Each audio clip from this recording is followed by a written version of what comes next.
An independent editorial defense analysis focused on Australia's strategic environment. The divergent trajectories of naval modernization in the Arafura Sea region present a compelling study. It is a study in the relationship between industrial capacity, strategic risk tolerance, and procurement philosophy. While the Royal Australian Navy navigates the initial procedural phases of its Tier 2 surface combatant program following the selection of the Japanese Mogami design, the Indonesian Navy has already achieved tangible physical progress with its Merah Putih frigate program. The sight of hull blocks coalescing at TNI-AL shipyards in Surabaya stands in stark contrast to the nascent administrative state of the Australian counterpart. This disparity cannot be attributed solely to budgetary differences or workforce availability. Instead, this acceleration in Jakarta reflects a fundamental, systemic divergence in how a middle power constructs its fleet architecture and how it defines operational risk. At the heart of this variance lies the philosophical approach to platform acquisition. The Indonesian strategy with the Merah Putih, based on the British Arrowhead 140 design, embraces a decoupling of hull construction from complex systems integration. This approach is often characterized in naval engineering circles as fitted for, but not with. It prioritizes the rapid delivery of the floating platform while deferring the installation of high-end weaponry and sensor suites to later phases or subsequent budget cycles. By accepting a vessel that may initially enter service with a partial combat fit, Indonesian planners effectively lower the technical threshold for the shipbuilder. The shipyard focuses on steel cutting, welding, and propulsion integration without being held hostage to the concurrent delivery of complex subsystems. This suggests a strategic calculation where maritime presence and hull numbers are valued higher than immediate, high-intensity combat density. In contrast, the Australian procurement model has historically operated under a doctrine of minimum viable capability, a doctrine that is paradoxically maximalist in its technical requirements. The selection of the Mogami class, while intended to inject speed into the fleet regeneration process, immediately faces the friction of Australianization. The requirement to integrate the indigenous CEAFAR, active electronically scanned array radar, and the Saab-9LV combat management system, into a Japanese hull creates a dense systems engineering challenge. Unlike the Arrowhead 140, which is a voluminous design with significant internal margins, the Mogami is a compact, highly optimized stealth platform. Altering the sensor profile of such a finely tuned design disrupts weight distribution, power generation requirements, and electromagnetic signature control.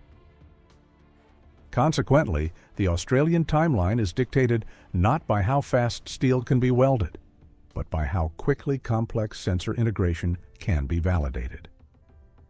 From an industrial standpoint, the continuity of production plays a decisive role in the velocity of the Indonesian program. TNI-AL has benefited from a relatively steady stream of projects, including the Makassar-class landing platform docks and the licensed production of Sigma-class corvettes. And this consistency has maintained a warm industrial base where workforce skills are retained and supply chains remain active. The Australian naval industrial sector, conversely, has frequently contended with the boom and bust cycles often referred to as the Valley of Death. The gap between the conclusion of the Hobart-class destroyer builds and the commencement of the Hunter-class or Tier 2 programs results in the atrophy of specialized skills. Restarting this industrial machine requires significant lead time for recruitment and recertification. This is a friction point that Jakarta has largely avoided through a strategy of continuous, albeit lower technology, throughput. The choice of the Arrowhead 140 design itself facilitates this rapid industrial output. with a displacement approaching 6,000 tons, the vessel offers generous internal volume, which simplifies the routing of cables, piping, and HVAC systems. The loose-fit nature of the design allows for greater tolerances during construction, enabling the shipyard to proceed rapidly without the extreme precision required for compact stealth combatants. The Australian choice of the Mogami represents a preference for a higher performance ceiling regarding survivability and signature management. However, this introduces a trade-off in producibility. A compact, stealth-oriented vessel requires tighter construction tolerances and more rigorous quality control to ensure the radar cross-section reduction features are not compromised. This inherently slows the build process. It suggests that Canberra has prioritized the survivability of the single asset over the speed of fleet-wide recapitalization.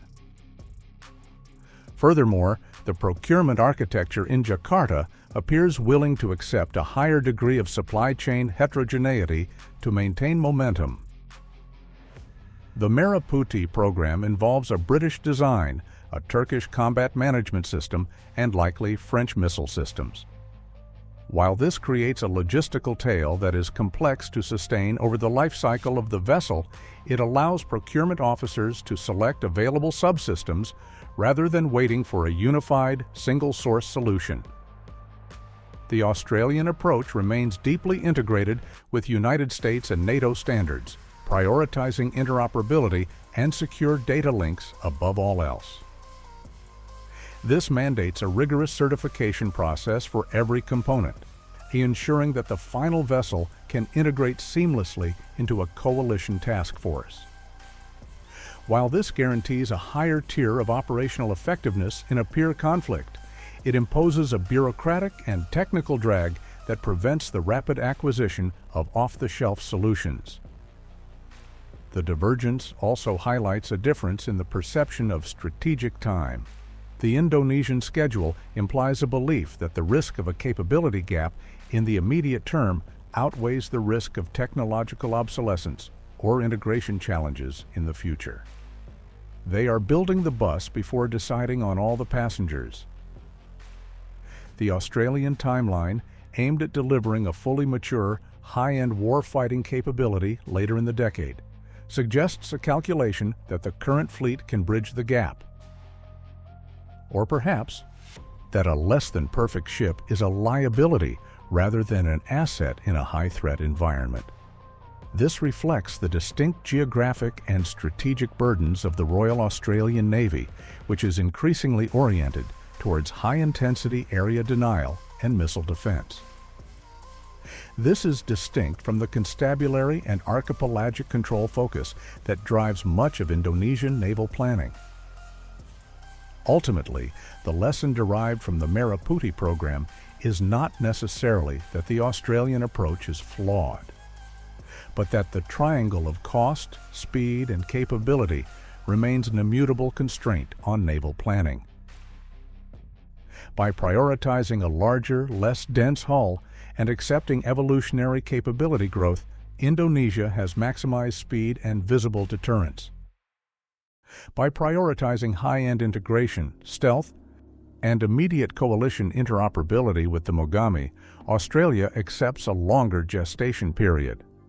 This comparison illuminates a critical systemic tension, the choice between a fleet that is physically present but potentially under-equipped, and a fleet that is technologically superior but numerically constrained by the time required to perfect it.